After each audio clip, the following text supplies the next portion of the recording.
Do you guys remember the 2019 film Joker by DC Comics, where the star was Joaquin Phoenix?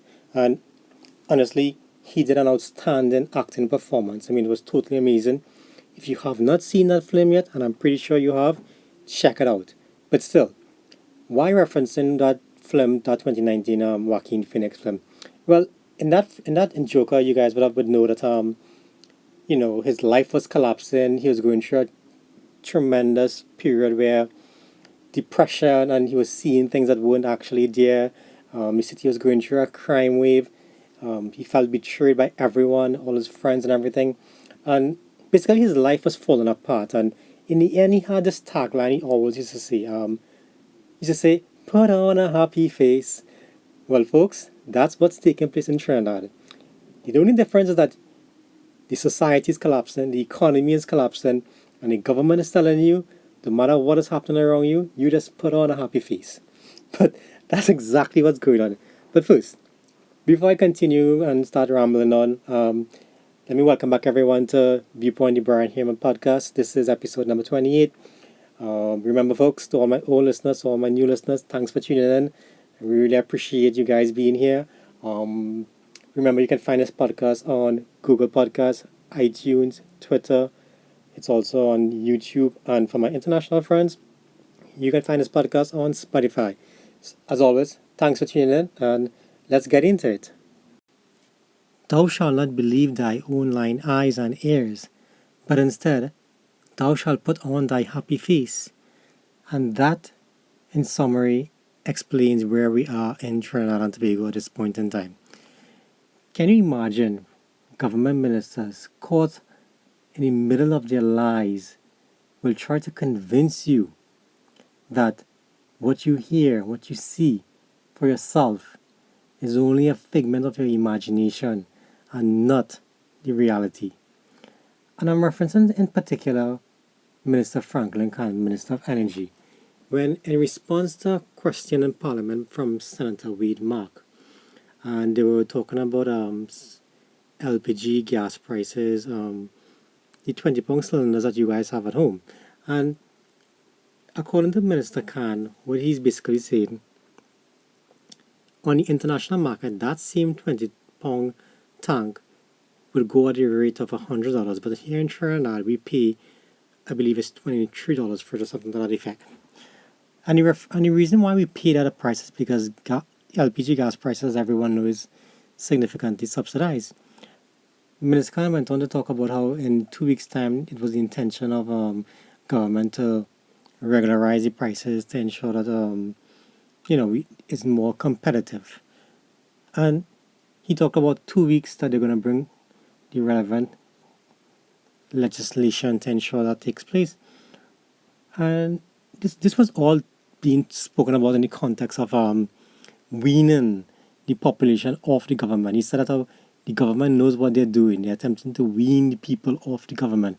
Now, I have no problem with weaning the population off the government. I have always been one that don't believe in this whole scenario of big government.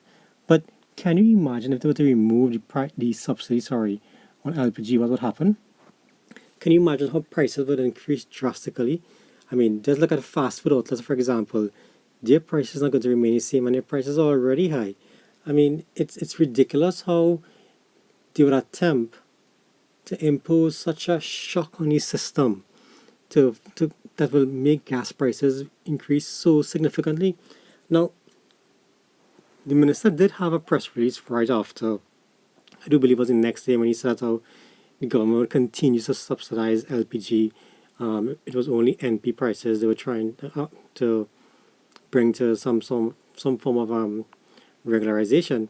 But I believe that press release was only triggered when there was significant blowback from the people, from the population at large, whereby they were disagreeing with how the prices of LPG would rise so dramatically.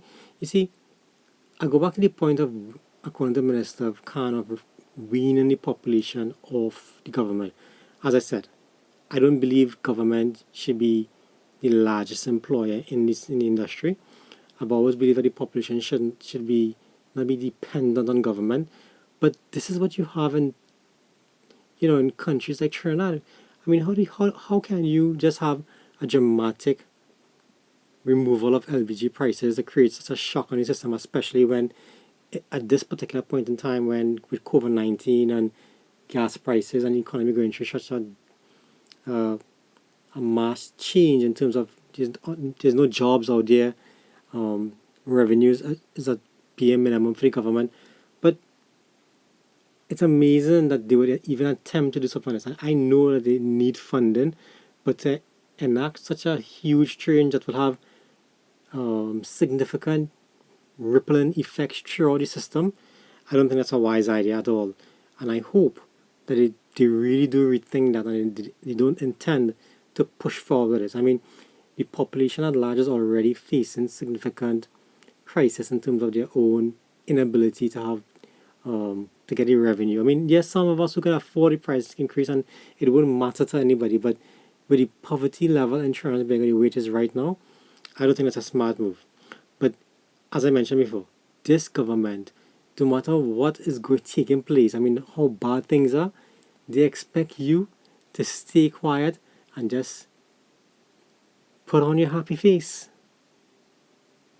If it is one person I know for sure who wasn't wearing a happy face, that person would be Ansel Roger, whose patriotic energy failed to be the one selected by cabinet to get the bid for the Petrotrin refinery, or is it Heritage or whatever they call it right now. Um, so he wasn't wearing a happy face, but obviously he went and begged, and the Prime Minister gave him a 15 days extension to go and see if they could find the money or to plug whatever gap they had with the whole bidding process. I mean, if they want to give Patriotic Energies the bid for the Petrotrin refinery, just do it. I mean, come on, it's ridiculous now. It's like a joke, It's like a raffle sheet, they get endless amount of chances to make this bid. I mean, how could this even be fair anymore? If it is the intention to give them it, just give it to them. Stop all these games and all this um, political love making, whereby you approve 1 minute, yeah, I'm approving next minute. I beg you give me 15 days. No, it's ridiculous. I mean, according to the opposition leader, it's the biggest mama guy of them all. It's worse than that. It's child's play. It's tomfoolery to even expect. I have no idea how patriotic energies intend to run this refinery. Or I mean, every single day that goes by, this refinery remains idle. It just goes into a worse position. I mean, eventually it's going to become scrap metal. I don't know which private company out there is going to want to take up the mantle to run a refinery.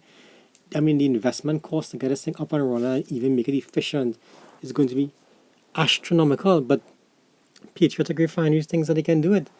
I don't know how they're going to do it. They are dependent upon pariah fuel to bring in the cash as to operate as a cash cow so that they can run the refinery. I don't know if pariah fuel has sufficient. Maybe they'll try and sell the fuel at an exorbitant price to the population at large. But it's ridiculous. Ansel Roger is you look like a child when you go back to the Prime Minister and beg. I mean, it's like cap in hand doing all of this. Please, if Rowley wants to give you the refinery, he will give you the refinery. If he doesn't want to, there's nothing that you can do to change his mind. And quite honestly, you should be hoping that he doesn't give you the refinery because you're gonna make a mess of it. You have no skills in this area, so you should be hoping that he does not give you the refinery. But in the meantime, try and put on your happy face. In the meantime, with all this talk about Mama Guy and who gets the refinery and who don't get a refinery, I mean, the economy continues to sink and nothing is being done to even try to sustain the economy. TCL most recently closed their packaging plant, sending home some, I believe it was 52 employees. And as I mentioned in my last episode, Easy Right Nature Center, well, the number of employees that they would have sent them was like 40 employees. It adds up. Every day you begin to realize that more and more people are going on the breadline. Their jobs are being lost. There's no replacement in any form or fashion from any industry. I mean, you can look at it yourself and see where it's hiring, and you realize not how the more people uh, becoming jobless, and students coming out of university and unable to find work.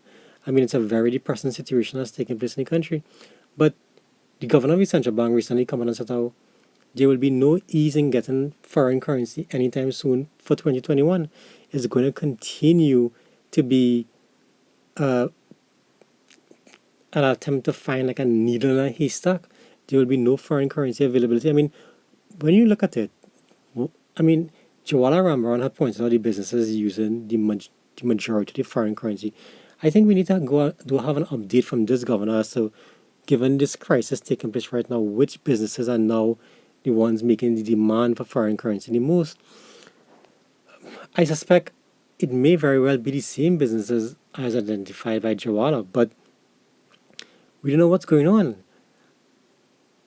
This economy, if nothing is done to create jobs, to boost productivity, to ensure efficiency, before you know it, we are going to be worse off than probably even Venezuela. We are fast approaching Venezuela. And speaking about Venezuela, for all those who were hopeful that how when Donald Trump left office that Joe Biden would come in and change his position on Venezuela, he has not changed anything on Venezuela. His spokesperson came out and said how Nicolas Maduro is a dictator. He's someone who is not doing what's in his best interest of the citizens of the people of Venezuela. So there's no hope in getting um, Biden on board with Venezuela. The the administration, the policies of the Trump administration is going to continue with Venezuela.